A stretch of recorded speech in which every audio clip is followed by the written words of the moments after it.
Alkisah, ada saudara kembar bernama Mary dan Ashley. Orang tua dan nenek mereka menyayangi dan merawat mereka.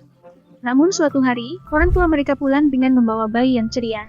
Gadis-gadis, kenalkan adik baru kalian. Seperti pelangi, dia akan membuat dunia lebih cerah dan ramah. Si kembar dan nenek mereka menatap bayi itu dengan rasa tidak suka di mata mereka. Mereka langsung tidak menyukainya. Bayi itu tersenyum. Dia tidak tahu betapa sulitnya hidupnya nanti. Ini adalah kisah nyata, bukan dongeng, dan ini adalah awal cerita saya. Lagi pula, akulah bayi itu. Halo, nama saya Rose. Namamu? Silakan bagikan nama Anda di bawah ini. Saat saya berusia 7 tahun, saya tahu saya ingin menjadi dokter dan membantu orang. Orang tuaku mendorongku. Rose, kami berjanji akan menabung cukup banyak untuk kuliah kedokteranmu. Orang tuaku menyayangiku, tetapi hubunganku dengan saudara perempuanku mulai memburuk seiring berjalannya waktu. Saya mencoba berteman dengan Mary dan Ashley, tetapi mereka mengucilkan saya dan membuat saya menangis. Suatu hari, mereka merusak boneka kesayanganku, aku tidak mencari bantuan. Saya berharap acara itu akan menunjukkan kepada mereka bahwa kita adalah keluarga, bukan musuh. Ashley mendekati saya dan mengakui bahwa dia malu dengan perilakunya. Mary memaksaku melakukan semua hal itu padamu. Dia kejam. Ayo berteman. Dia memberiku hadiah. Karena kegirangan aku membukanya, lalu berteriak ketakutan. Kotak itu penuh dengan serangga. Saat masih anak-anak, tak ada yang lebih membuatku takut. Tiba-tiba, Maria muncul di samping kami. Lalu si kembar mulai menertawaiku. Tak percaya Rose bisa tertipu oleh trik itu. Merasa diperlakukan tidak adil, saya memutuskan untuk melawan. Aku sembunyikan ponsel adikku di taman. Namun orang tuaku memergokiku. Rose, balas dendam itu untuk yang lemah. Bersikaplah baik dan sabar. Anda akan mendapat imbalan suatu hari nanti. Anda akan melihat, saya selalu mengagumi orang tua saya. Saya memutuskan untuk tidak membalas dendam pada Mary dan Ashley hari itu. Saya tetap tenang dan tidak mengeluh ketika terluka. Kadang-kadang, nenek kami akan mengunjungi kami. Dia memberi hadiah pada si kembar tapi tak pernah berbicara baik padaku. Ashley, Mary, lihat apa yang kubawakan untukmu. Rose, aku tidak punya apapun untukmu. Jangan repot-repot berkunjung. Apapun, lagi pula, aku tidak berkunjung. Saya takut pada nenek dan sering bersembunyi sampai dia pergi. Nenek mungkin lebih menyayangi si kembar karena mereka bertingkah seperti dia. Apa katamu? Tahun-tahun berlalu dan saya mencapai usia 14 tahun. Tahun itu memberi dampak yang besar pada hidupku. Inilah alasannya. Adik perempuanku mencapai usia 17 tahun. Mereka sangat menarik dan semua anak laki-laki di sekolah tertarik pada mereka. Satu-satunya anak laki-laki yang memperhatikan saya adalah Greg. Aku berharap Greg mengabaikanku. Setiap hari, Greg akan mengatakan sesuatu yang jahat padaku. Hai Rose, kenapa baumu seperti ikan busuk padahal namamu Bunga? Saya ingin memukul Greg dengan keras. Aku ingat nasihat orang tuaku dan menahan diri untuk tidak membalas dendam. Suatu hari, Mary dan Ashley mendengar Greg menindas saya seperti biasa. Namun alih-alih membela adik perempuannya, mereka malah tertawa. Mawar kecil, apakah kamu buta? Anak laki-laki itu naksir kamu. Kamu gila, Greg selalu menggodaku. Cowok melakukan itu kalau mereka menyukaimu. Bagi saya, itu terdengar sangat tidak logis. Mengapa harus menindas seseorang yang mereka sukai? Orang tuaku pergi berlibur, meninggalkan kami bersama nenek. Aku kecewa. Hidup bersama wanita jahat itu selama 2 minggu bukanlah hal yang mudah. Orang tuaku pergi, dan nenek datang untuk tinggal. Dia baik terhadap si kembar, tapi memperlakukanku seperti Cinderella. Dia menyuruhku mengerjakan tugas dan mencuci mobilnya. Aku diam menanggung perlakuan ini.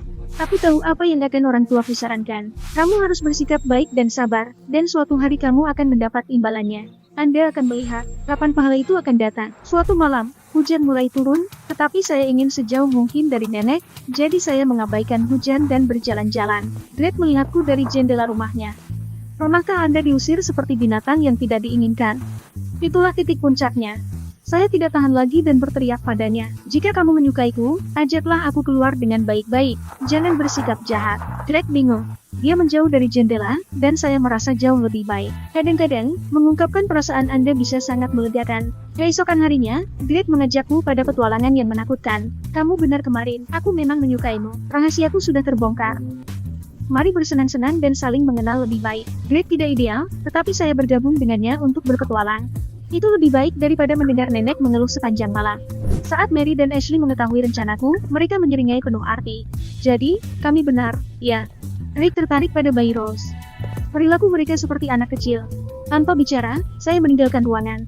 Rick sudah menungguku di teras. Dia memberiku setangkai mawar yang indah. Hati-hati, jangan sentuh durinya. Wah, sejak kapan kamu jadi perhatian sekali? Aku bersikap tangguh, tapi aku bukan orang jahat.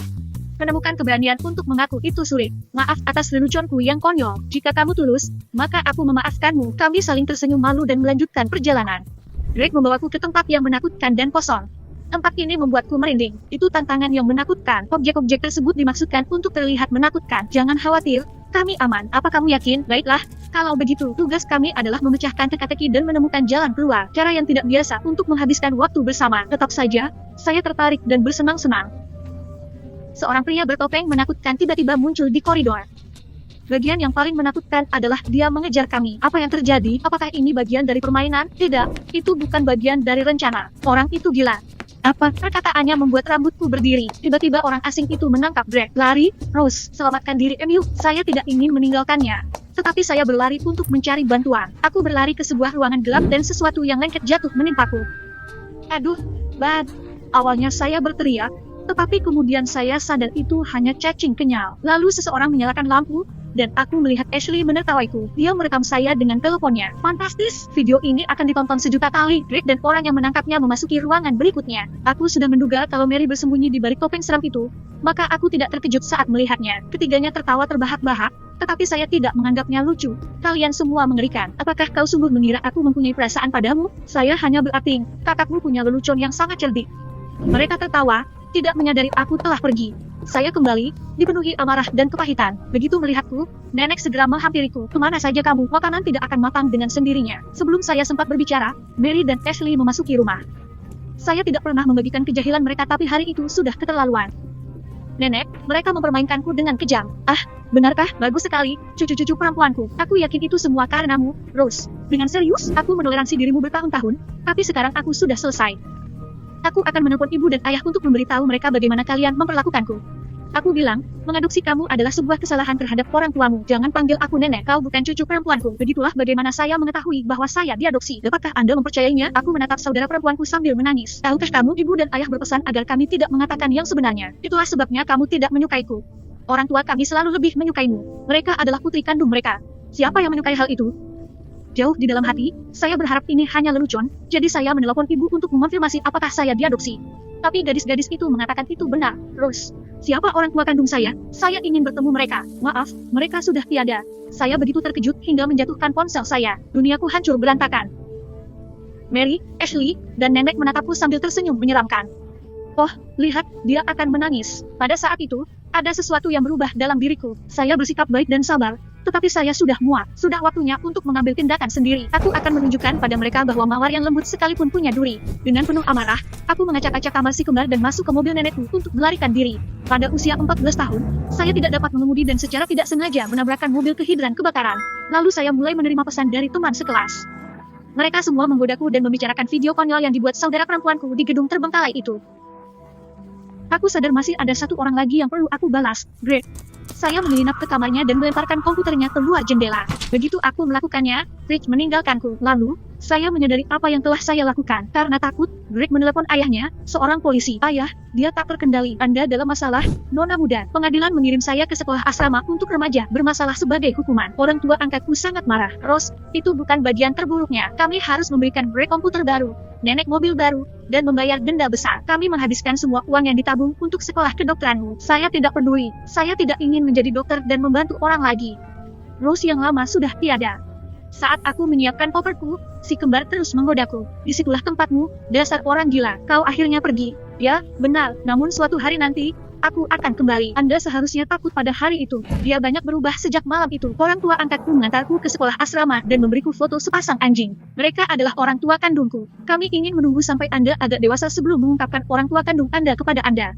Namun waktunya telah tiba.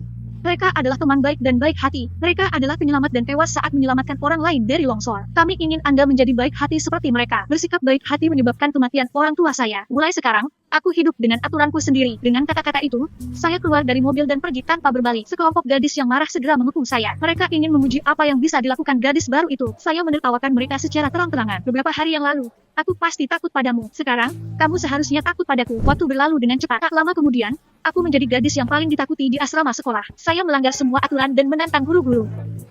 Prestasi akademisku menurun dan orang tua angkatku terus berusaha membimbingku kembali ke jalan yang benar. Cobalah untuk mengendalikan amarahmu. Jangan biarkan hal itu merusak masa depanmu. Bicaralah dengan anak kandung Anda. Saya bukan salah satu dari mereka. Jangan datang ke sini lagi. Semua guru asrama marah kepada saya dan mengusulkan agar saya dikeluarkan dari lembaga pemasyarakatan. Hanya ada satu guru muda bernama Nona Crowley yang tetap baik padaku dalam segala hal. Suatu hari, dia menghentikanku melarikan diri dari sekolah asrama. Saya tidak akan memuliahi atau melaporkan Anda. Tetapi katakan kepada saya, mengapa Anda mencoba melarikan diri? Tidak ada yang mengerti saya. Aku bersedia, Rose. Dulu saya seperti Anda, marah pada seluruh dunia. Saya bahkan kabur dari rumah saat remaja dan hampir mendapat masalah. Namun beberapa orang baik menyelamatkan saya. Nona Crowley berubah setelah hari itu dan menjadi seorang guru. Sekarang, dia sering membantu anak-anak yang bermasalah. Saya bersyukur atas kebaikan hati para penyelamat saya. Di sini mereka, dia memberiku foto pasangan yang bahagia. Bagaimana itu mungkin? Mereka adalah orang tua kandung saya. Saya memberitahu Nona Crowley. Dia mendesah lagi. Saya tahu apa yang terjadi. Sungguh tragis. Mereka terus hidup dalam kenangan orang-orang yang mereka bantu. Ayo kita pergi jalan-jalan. Dia membawaku ke pemakaman kota dan menunjukkan makam orang tuaku. Merasa kewalahan, saya berlutut dan menangis. Ibu, ayah, maafkan aku telah mengecewakan kalian. Kemarahan mengendalikan hidupku. MS. Crowley mendekat dan menepuk kepalaku. Kamu hanya tersesat sedikit, Rose. Tidak apa-apa. Anda masih dapat mengendalikan hidup Anda. Aku mengangguk dan menyeka air mataku. Percakapan itu bersifat terapeutik. Saya memutuskan untuk bekerja lebih keras untuk menjadi dokter dan meminta maaf kepada orang tua saya. Mereka peduli padaku, dan aku seharusnya memperlakukan mereka lebih baik. Saya kembali ke sekolah biasa dan pindah rumah karena berperilaku baik. Mary dan Ashley telah dewasa, tetapi mereka masih tinggal bersama orang tua mereka karena kehidupan dewasa ternyata lebih sulit dari yang mereka duga. Si kembar tidak senang aku kembali, tapi aku tidak memedulikan mereka lagi. Saya belajar dan bekerja paruh waktu, dan suatu hari, saya masuk ke perguruan tinggi kedokteran, pindah ke kota lain, dan mulai hidup sendiri. Aku tidak perlu melihat saudara-saudariku yang iri. Tak lama kemudian, saya bertemu Patrick. Dia juga seorang mahasiswa kedokteran. Patrick berharap untuk menjadi ahli bedah saraf. Cinta pada pandangan pertama. Kami adalah pasangan paling populer di kampus. Beberapa tahun berlalu, orang tua angkat saya mengundang kami untuk merayakan Natal. Saat itu, Patrick dan saya sudah berada di tahun terakhir. Saya ragu-ragu karena kenangan buruk. Tetapi Patrick meyakinkan saya untuk pergi, hadapi masa lalumu dan teruslah maju. Tak lama kemudian, kami tiba di kampung halamanku. Saat berkendara menuju rumah masa kecilku, aku melihat Greg. Dia belum mencapai apapun dan bekerja sebagai pengantar pizza. Aku memilih tersenyum tenang pada Greg. Greg menerima apa yang pantas diterimanya. Orang tuaku sangat gembira ketika melihatku. Sayang, kami sangat bangga padamu. Nenek dan anak kembar saya bersikap bermusuhan saat Natal. Lalu nenek tiba-tiba tersedak sepotong kalkun. Saya menggunakan manuver Heimlich yang saya pelajari untuk membantunya. Rose, aku selalu tidak menyukaimu, tapi kamu menyelamatkan hidupku. Bagaimana saya bisa mengucapkan terima kasih? Saya seorang dokter. Saya tidak menolong orang lain demi imbalan. Itulah tujuanku. Inilah mengapa aku jatuh cinta padamu, Rose. Aku ingin menghabiskan hidupku bersamamu. Dia tiba-tiba berlutut dan melamarku. Air mata kebahagiaan mengalir di wajahku. Tentu saja saya bilangnya. Aku tidak keberatan kalau saudara-saudara perempuanku cemburu. Saya dikelilingi oleh orang-orang yang saya cintai, dan saya bahagia. Saat saya muda, saya membuat beberapa keputusan yang salah. Namun berkat kebaikan Nona Crowley dan kesabaran orang tuaku, saya menemukan jalan kembali ke jalan yang benar. Sekarang, saya ingin membuat dunia ini menjadi tempat yang lebih baik, dan aku tahu orang tua kandungku pasti bangga padaku. Patrick dan saya sedang menantikan kelahiran seorang anak perempuan. Itu rahasia, oke? Siapa tahu, mungkin putri kami akan berbagi ceritanya di saluran private diary suatu hari nanti. Berlanggananlah agar Anda tidak melewatkannya.